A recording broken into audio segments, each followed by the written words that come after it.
લક્ષ્ય ન્યૂઝ, એક નજર, એક લક્ષ્ય.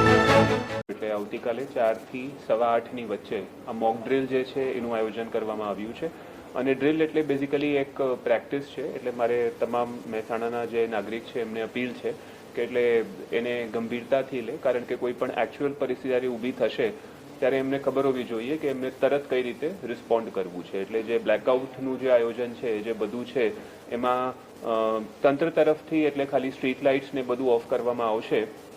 પ્રાઇવેટ જે ઘરો છે અને પ્રાઇવેટ જે બિલ્ડિંગ્સ છે એમાં એ જનતા ઉપર છે કે પોતાની રીતે જે બ્લેકઆઉટ કરે એ હવે બારી બારણા ઢાંકીને કરે અને લાઇટ્સ ઓફ કરીને કરે.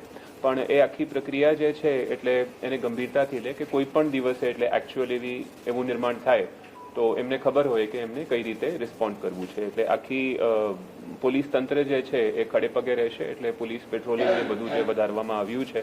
અંધારપટ હશે એટલે પોલીસની તમામ ગાડીઓ જે છે રોડ ઉપર રહેશે. પોલીસ પેટ્રોલિંગ જે છે એ અમે વધારશું અને 8:15 સુધી જ્યારે સાયરન ના વાગે ત્યાં સુધી પોલીસ જે છે એ ખડે પગે રહેશે. પોલીસનો control room number and even district level ઉપર જે કંટ્રોલ રૂમ જે છે એ નંબર પણ અમે અત્યારે શેર કરી દઈશું.